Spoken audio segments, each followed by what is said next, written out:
Big love and beautiful light to all my lovely people out there. I am reeling with ideas right now. And I apologize if this particular video is a bridge too far for anyone.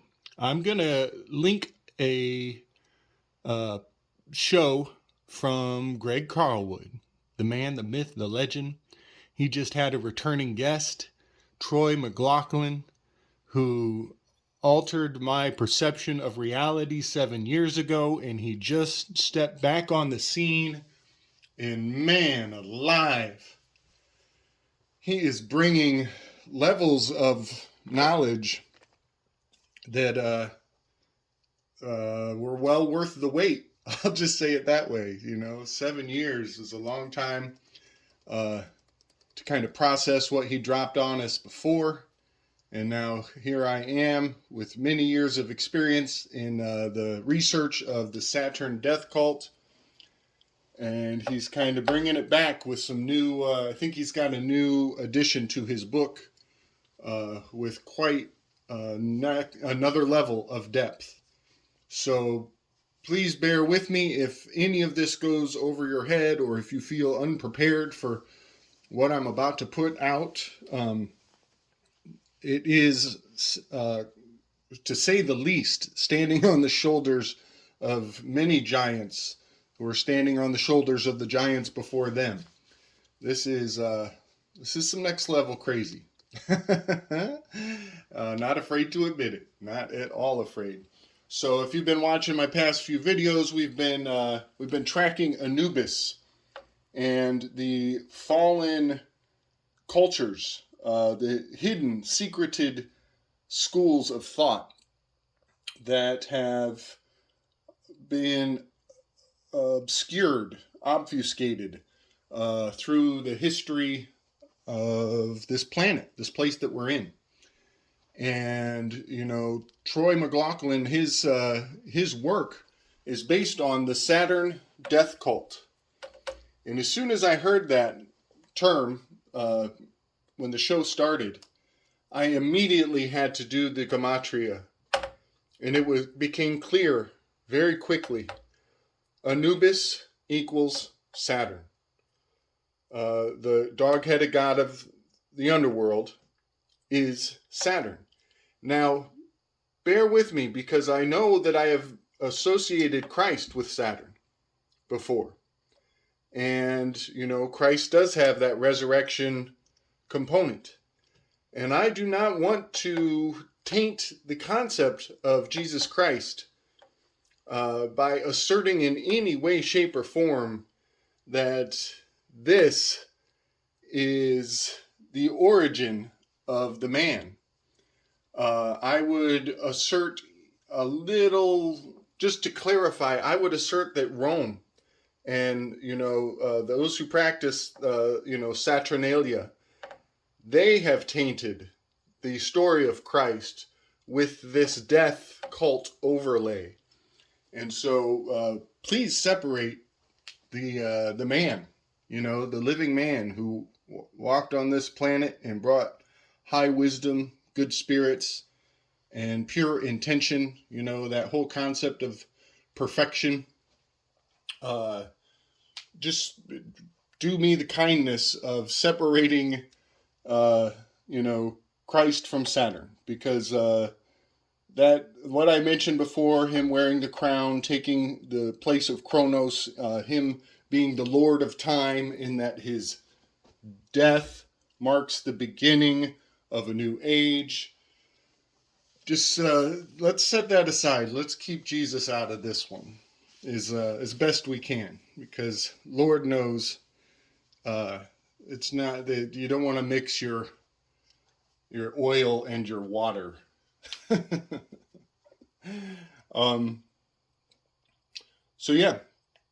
death cult brought to light that the gematria in ordinal of Anubis is a perfect one-to-one corollary to Saturn. Absolutely blew my mind this morning. That's part of the reason I'm having a hard time keeping my thoughts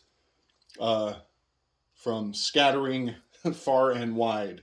You do all this gematria and it reduces to a 3. They both add up to a 21, and you reduce the 21 into a 3. You will notice there are 22 cards in the tarot, but the Fool card is a 0. So when you add them up with cardinal counting, not ordinal counting, but cardinal counting, you will find that there are 21 cards in the major arcana plus the Fool, making it 22. So the fact that Anubis and Saturn add to 21 and reduce to 3 is quite profound. You do the 22 and you get 4, which is Tav, and we've done a lot of work on the Tav in the past. 3 and 4. 4 and 3, that's your DC, Washington DC.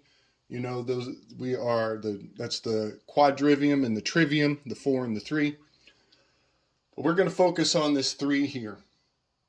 And the powerful concept that Saturn worship is still completely in play. And if you want to grasp the full power of Saturnian worship, you must get your head around Immanuel Velikovsky's work. And, excuse me, I'm not sure I did a very good job in my previous videos putting Velikovsky into clarity. So you're going to have to meet me halfway on this. I am struggling to convey the immense significance of the idea that Saturn sat at the North Pole.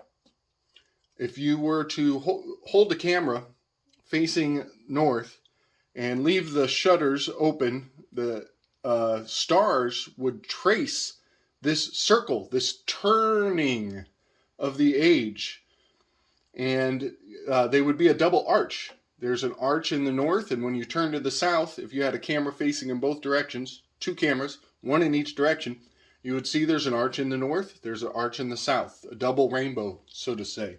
What does it mean? This is what it means. That center point of the archway in the north, a lot of people point to Polaris, and they will, this sacred ancient texts describe, the star that does not move, the unmoving creator. And Polaris just happens to be in that location right now. And it will wobble, and eventually I think it moves over to Draco. That North Star will actually, it's like a handing off of the crown, handing off of that northern point.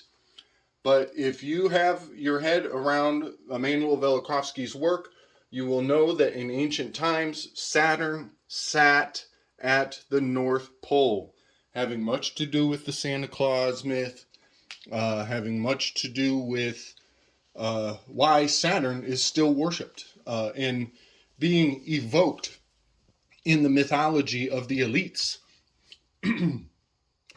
One story, this one's pretty dark, and it's vilified for a good reason.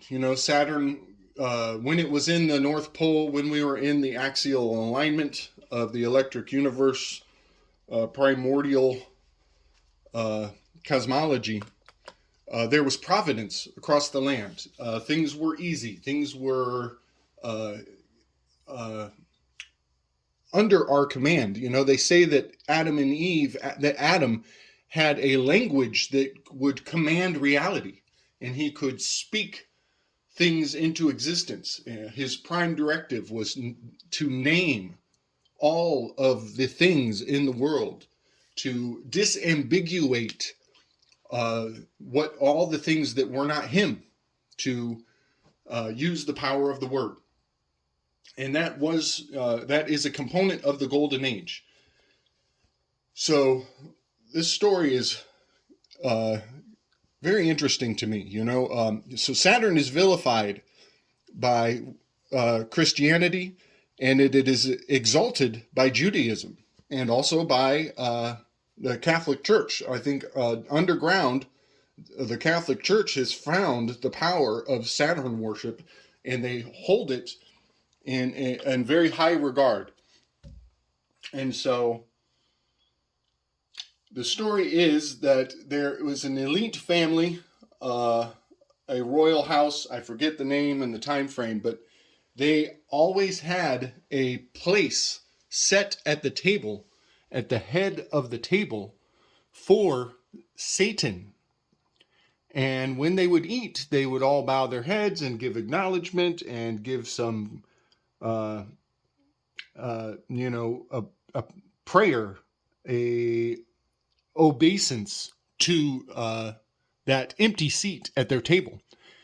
And the reason it was an empty seat is because the devil's greatest trick is convincing people that he did not exist. And the reason he does not exist is because this throne is empty. This throne, N-O-R-T-H, rearrange those letters and you will get throne. The North Pole is empty. There is a void. There's nobody in the control seat. Captain Kirk has left the building. And Saturn went through a fall. Saturn fell from this position and is now cast out. So, the empty seat, the empty position, and worshiping of Satan, of the shadow, El Shaddai. I have a friend, a Christian friend, who calls on El Shaddai as the name of Yahweh. And I was a little alarmed when I heard him praising Shaddai, because I don't think he realizes that is a reference in certain cultures, not in his, but in certain cultures, that is a tie-in to Saturn, the shadow, the fallen one. And it's alarming to hear people who on one side of their mouth will make Satan the devil, and on the other side of their mouth will give praise to a different name for the same archetype. Archetype. These are the arches. One in the north, one in the south. And so when you hold that camera with the shutters open for an entire night, these arches will form on the horizons. And that is the ability to see the void, see Ovid, see the void. This is the greatest trick, that he doesn't exist. It's not there anymore. Who are they giving their power to? Who are they calling upon? Who are they summoning? And I am telling you, it is the fallen one, the hidden death cult. We don't see death in our life. Everything we look at is living.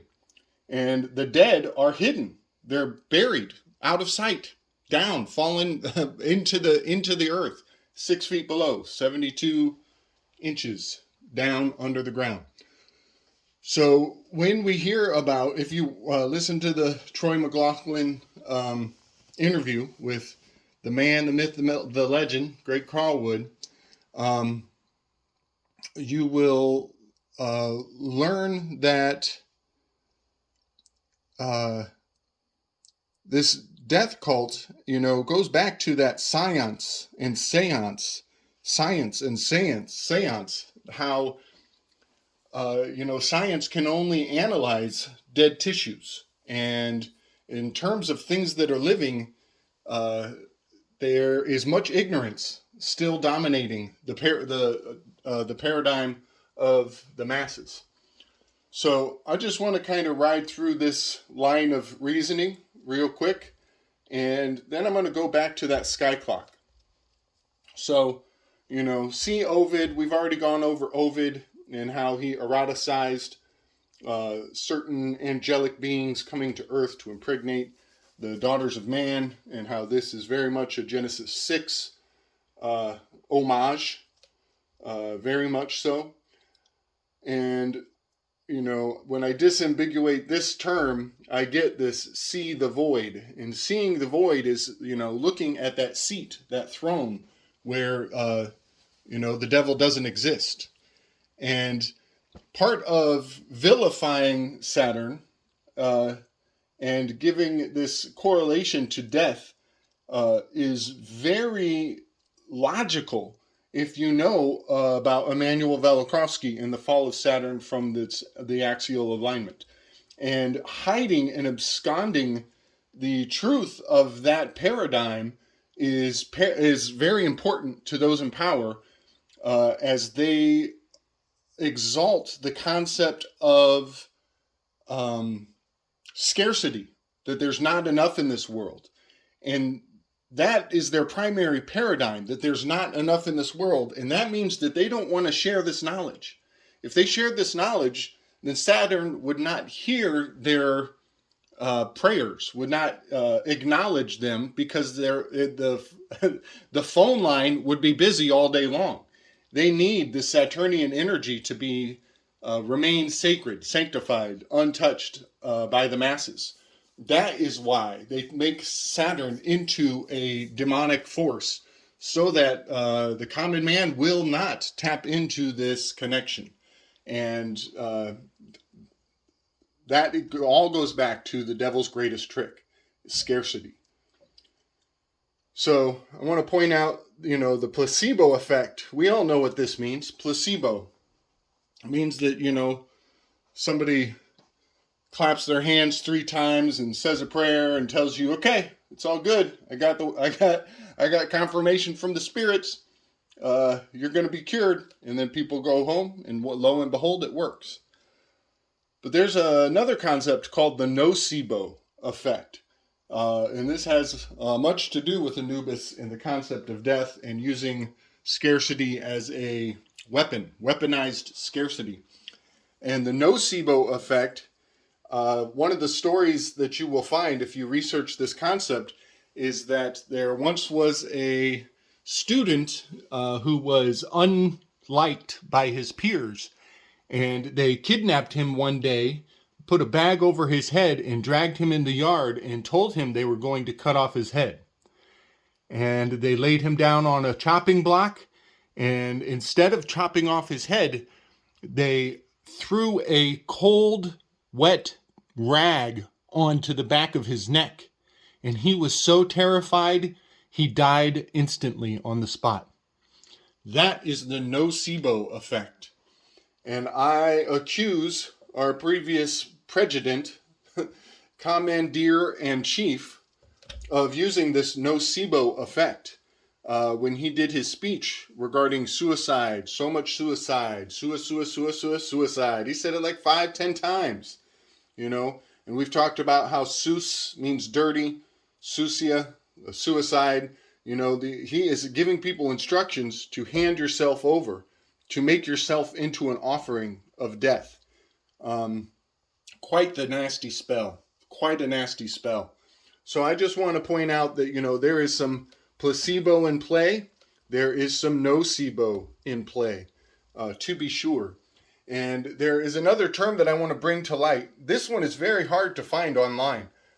Maybe some other folks could do a better job than me. I was having quite a challenge getting much information regarding this harvesting effect. The harvesting effect is a farmer's term, agricultural term, and it means when you plant your seeds in the earth, you do not want all of the seeds of your harvest to come to fruition at the same time, simultaneously. If you do, you will be inundated with work, all on the same, all at once. You want to stagger your harvest so that you can pull up the different fruits at different times, and you want to plan ahead so that your harvest does not come to bear simultaneously. That way you can focus your work on the different fruits of your labor and stagger your harvest. And so a harvesting effect is when too many seeds and too many fruits are born out all at the same time, and you get inundated with too much work. You don't have the supply. You don't have the resources for the demands that you put on yourself, and so a harvesting effect translated into epidemiological context means that baby boomers actuarially will inevitably yield body boomers. This is inevitable. And you better believe that the 22, the master builder, has much to do with the baby boomers. They told us back then, all these people were born all at once. You better expect them all to die all at once. So what we are witnessing with this whole event is a harvesting effect that has been orchestrated. It was planned in advance. We've been told, we were warned, and now the inevitability has come to roost. The chickens have come to roost. So just something to think about, along with all the other manipulations, statistical manipulations, this is enough to fulfill the events that we've been seeing in the past year. So I'm going to step away from all that, and I want to just rip through some of the continuum of information from my previous videos. I want to give a little bit of context for what we've been pointing out regarding this lost culture of Egypt, this connection of Anubis, and why it is cast out. Why we are. It's almost reverse psychology, you could say. We are told to avoid Cain. The bloodline of Cain is evil. Saturn is evil. The devil doesn't exist. All of these things are isolating this deification of death for good reason. Who wants to die? Death is a scary thing. There's nobody knows, and nobody wants to know. So it is the fifth planet of it's number 5 out of what is called, the category is called the planets of the naked eye. Troy McLaughlin brought that up in the podcast today. And I just want to point out that 5 is the reason why this is the symbol for Saturn. The symbol for Saturn looks like a 5. So that's kind of giving some logic to these symbols and why 5 refers back to Saturn. Enneagram, I've done some videos on this. We got the Anubis, the 9, and the Enneagram is a 9-pointed system. 3 out of those 9 are separated. It is, see my previous videos, but that is, 3 squared gives you the 9 of the Enneagram. And here we have that 3 and 2, the 32 degrees of masonry. Anasazi, having to do with Chaco Canyon and cannibalism, and an entire infiltration of a death cult coming into a peace-loving culture and using cannibalism to terrorize the masses and take control. Eventually, the entire population was wiped out. The Ashkenazi, again, same thing. Infiltrating culture of scarcity and death. Anat, I was doing some research on Diana in her earlier incarnations, and in the Canaanite pantheon, Anat was essentially the goddess of the bow, the bow hunter. And here we go with the bow hunter, the most dangerous game. Diana, Katniss Everdeen. All of these are giving honor to Anu, the Anunnaki, the inoculations, the Adrene Enachrome. All of this having much to do with death and taking an offering of your flesh, of your blood, a piece of you. Child sacrifice from, the days of Moloch has much to do with this Anat, Diana, the DNA, the harvest. They are harvesting humanity's flesh. They are accepting offers. We'll just put it that way. We've already talked about the Vatican having to do with that Ankh, the Ankh. And it just occurred to me a while back that Vata, there's that Tav in reverse, T-A-V. We got a K-A-T and a T-A-V. So you get Khan, you get cat, you get Tav. Catacombs are under the Vatican, much to do with death. Also in the podcast, Carl Wood and McLaughlin were talking about the changing of weight, the changing of weights and measures. Uneven weights and measures are a sin in Christianity. Well, right now, the kilogram is no longer what it was. The weight of a kilogram has adjusted considerably.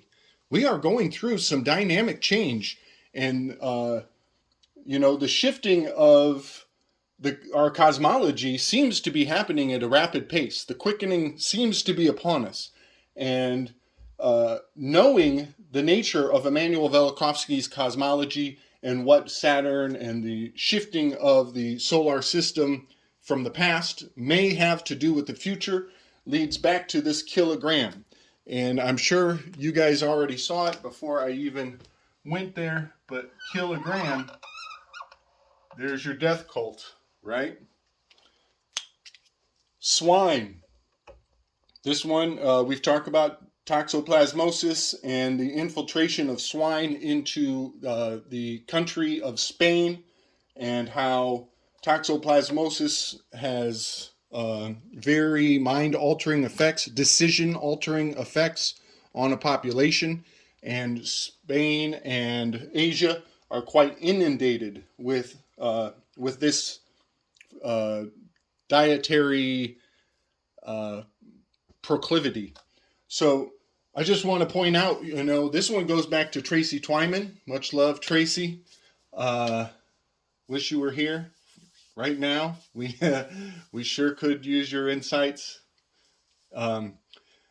So swine is depicted in many mythologies, cross-culturally, as the sign of the fall of a kingdom.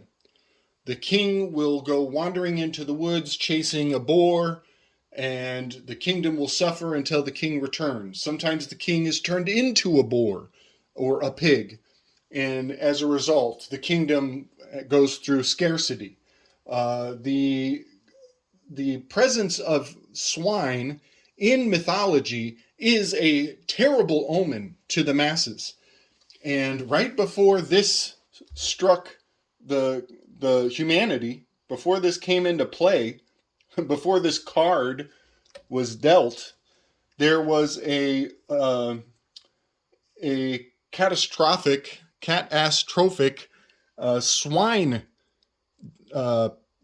plague. There were many pigs had to be slaughtered in the industry. I believe it was in Asia. I am not sure, but essentially we were warned that the price of bacon was going to go skyrocketing because there was no swine, and thereby we were warned the omen has come and the signs are upon us. And I just want to point out that this is my own theory. I don't know who to give this one to, other than, Tracy bringing it up years and years ago. But I believe that as long as there is enough pig's blood, this goes back to Pygmalion and Ovid, but as long as there is enough pig's blood being offered unto the underworld, that Anubis will stay satiated. I believe that the lack of swine as an offering being spilt on the earth, that there will be a new demand, that there is an economy. The blood spilling of the pigs keeps the demand in homeostasis. And now that there is a lack of swine to be spilled on the earth, something must replace it. And that may be humans. Anubis might be pissed off because he's not getting his pig. And now humans are next on the menu. Just an obscure theory. Probably a whole nother video to do on that someday. So I want to bring forward the tarot card number 19. It is the Sun card. This is not, not all tarot have the same depictions. Different tarot decks have different images. I looked at quite a few other tarot decks, and what I'm about to say doesn't really translate to all those other images, but I just want to point out we have that, smiley, happy sun seems to have a bit of a purple garment. Having a little bit of something to do with the golden age. We have a new age, a baby, riding on the white horse. That's initiation. That's the beginning of revelations. This is the dawning of a new age. The baby is carrying a blue flag. That's the blue sky. We went from the purple dawn to a blue sky. So this card, 19, number 19, has quite a bit to do with the COVID has much to do with that. And they are indicating the beginning of a new age. And that 19, a lot of people already know this, but the 19 is the only letter in ordinal that reduces twice. You add the 1 to the 9, you get a 10, and you have to reduce it a second time. You're starting a new cycle. S, starting a new cycle. That's the sigma. So it's very significant that the Sun card is being evoked in the naming of this scourge upon humanity. So last thing I want to do is I want to point out, that those who worship Saturn are said to worship the cube. If anybody hasn't gotten their head around this yet, NASA, who take this for what it's worth, they show us depictions of a crown on the head of Saturn. There is a thorny crown of sorts. And that crown is a hexagon, the hex. Very, very profound. If it is true, if there actually is a hexagonal storm on the crown of Saturn, it's amazing to me. This is our zodiac, the 12 months of the year. And what I want to put into your thoughts is the fact that the calendar has long months and short months, and it alternates. A lot of people will do the knuckle count, and they'll say, 30, 29, 31, 28, 30, 27, as you go through. February being the shortest month that's another video. I'm not going there. So I want to point out that when you skip every other month, it will garner this shape. And this is the cube of Saturn that we are dealing with. And it comes to life when you put the yod. This is yod. Very sacred letter in Hebrew, and right now, a few months ago,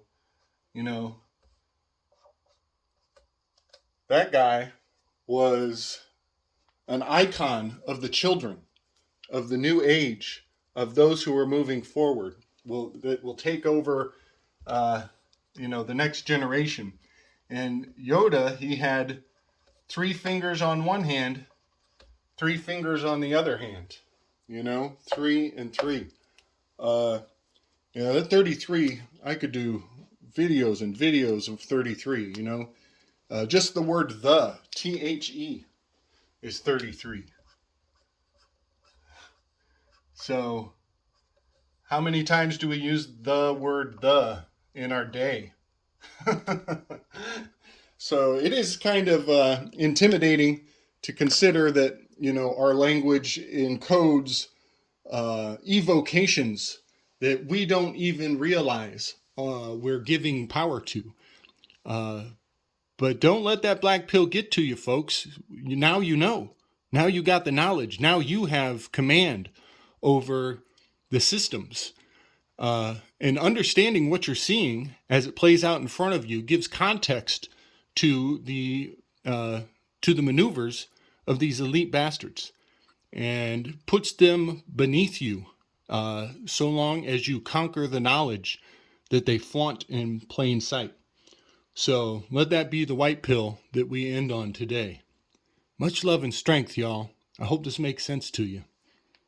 Peace and love.